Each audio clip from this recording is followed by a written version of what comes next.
That kicking serve is essentially no different from them hitting a loop at you in terms of pace and spin.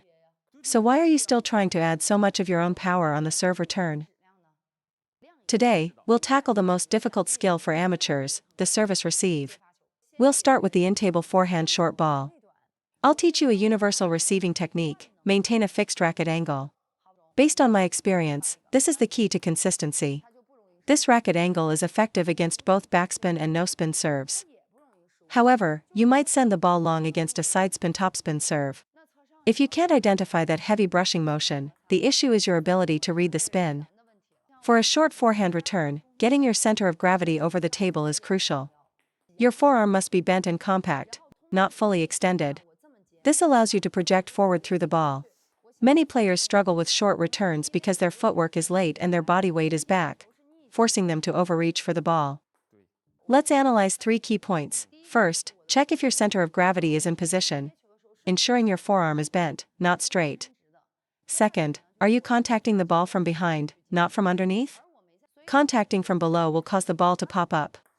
Always position your racket behind the ball, not under it. This applies to all strokes: long pushes, side spin pushes, push flicks, all require contact behind the ball. Use your racket to block the path behind the ball for a push. Penhold players often make the mistake of scooping from underneath on the forehand, so be sure to get your blade behind the ball. Even against a very heavy spin serve, you can neutralize the rotation with proper brushing of the ball. The third point: don't let the ball leave your racket too quickly. You need to increase the dwell time. I'll demonstrate 2 pushes, see which is more stable. The first one, the ball bounces off instantly. The second one involves escorting the ball on the racket, creating a longer forward and down motion. Don't apply that explosive snap too early. When you can't read the spin, use a smooth, consistent speed. Only when you're certain of the spin should you try to add power for a quality return. For example, to produce a high-quality return, you'll need that short, explosive power. When I can't read the spin, feel unsure, or my footwork is late, I control my racket speed and avoid letting the ball fly off too fast. Use an even speed and your body weight to guide the ball over. That guarantees stability. Even speed means from your preparation to follow through, the feeling is consistent, with no abrupt changes in force or speed. If you have a good read on the ball, you can use the tip of your racket to add more spin. If you feel you're late to the ball, keep your racket stable. Use your forearm as the pivot and your body weight to keep the ball down. This makes the return much safer. Sometimes the serve is heavy and fast, and we try to counter with force. But serve return isn't about hitting winners, unless the serve is very poor. Generally, your primary goal should be consistency. Against a hook serve that kicks up, should you use an even speed or accelerate? The purpose of that topspin hook serve is to make you hit the ball long. If you push it, it's bound to fly off the table. Think of it like this: the combined force of the incoming ball and your return shouldn't exceed a 10. As long as you don't add too much of your own pace, the ball will stay on the table. This happens because you misjudge the incoming ball, underestimating the power and kick from their serve. Let me share my method for judging how much power to use. I use a rating system. If the incoming ball has a 6 out of 10 in power, I only return it with a 4. If I try to match his 6 of power with another 6, the ball will definitely go out. So, your first step is to mentally rate their sidespin topspin serve. How much pace and spin is on it? Don't let them hit at 9 at you while you try to return with a 5. You'll wonder why the ball went long. It's because their shot quality was so high. That kicking serve is essentially no different from them hitting a loop at you in terms of pace and spin. Both are kicking topspin balls. So why are you still trying to add so much of your own power on the serve return? When someone loops at you, what do? You block, right? If you loop to my backhand, I can't just power through it. If I try to force the block, I'll make an error. It's the same principle, just with a serve. They use a hook serve, it looks soft, you smack it, and it flies out. It's the same principle as returning a loop. The motion is different, but the nature of the ball, topspin that kicks up, is the same. So, when returning topspin, remember the rating system. The combined force from you and your opponent should not exceed 10. For example, a hook serve to my forehand might have a 7 rating, and since I also have to move, I can only use 2 or 3 of my own power to keep the ball down. If it comes to the middle, I have to make way. If his serve is an 8 and I return with a 5, it's going out for sure. So, I have to step aside slightly and use a softer touch. My consistency in rallies comes from this.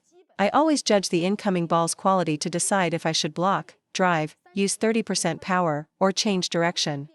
When you think this way, your game becomes more strategic. My advice is, whenever footwork is involved, discount your power. Focus on your feet and body weight, and use a soft touch with your hands. That's how you control sidespin topspin. Because when an opponent serves sidespin topspin, their goal is to make you hit the ball out. They want you to take a big backswing, use a lot of force, and lift the ball. So, you solve this by doing the opposite. No big backswing, don't lift, use a soft touch, and use their pace. Your error rate will drop immediately. Now, think in reverse. When they serve backspin, they want you to make no friction, use brute force, and cut your stroke short. So you must do the opposite. So, I must add friction, accelerate to complete the full stroke, and lower my center of gravity. This is how you overcome their spin. Think about it, when you serve sidespin topspin to their forehand, you want them to take a big swing and use brute force.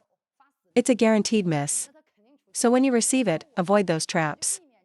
On the forehand side, no big backswing, no brute force, meet the ball in front, and don't snap your forearm. Now for sidespin backspin. When I serve this, I want my opponent to not brush the ball, to not complete their stroke, and to not get their body down. See? That's how you get caught by the spin. So, for heavy backspin, point 1, your hand must be lower than the ball. Second, you must generate enough friction. Make brushing the ball your number 1 priority.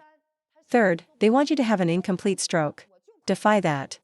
Focus on accelerating through the ball to complete your motion. Have you ever faced a serve that looks harmless but is actually loaded with spin? We have to take backspin seriously. Respect the spin. During your backswing, your racket should be low enough that your opponent can't see the racket face, only your arm. This ensures you are lower than the ball. At contact, focus on the essentials of creating friction, using your fingers, staying relaxed before accelerating, and rotating the tip of your racket. The third reason we miss is an incomplete stroke.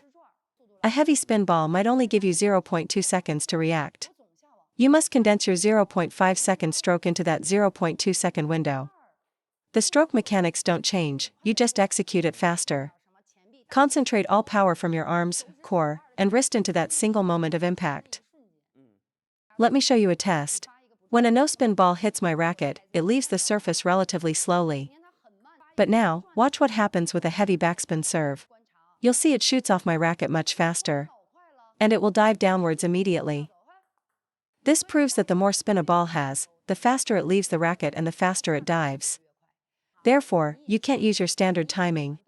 Even if you brush the ball and get low, if the ball's downward spin is faster than your upward lift, you'll still hit the net. You've surely experienced this. Why can you loop everything against player A? But against player B, you feel like you've forgotten how to play. It's because player B has a deceptive touch.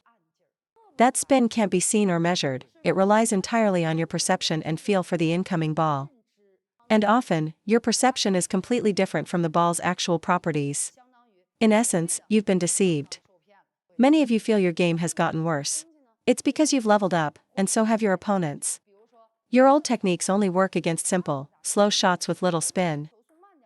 But once you play better opponents, you suddenly can't loop the spinnier balls, you make more errors on pushes, and you can't keep up with the topspin rallies. You haven't gotten worse. It's just like equipment, your skills need an upgrade. You feel frustrated. I got low, I brushed the ball, I followed through. Why did it still go in the net? Because the speed of your stroke was too slow. The ball's downward spin velocity was greater than your upward lifting velocity. The ball is still going to go down. Only when you execute that stroke with decisiveness and confidence can you lift any ball, no matter how heavy the spin.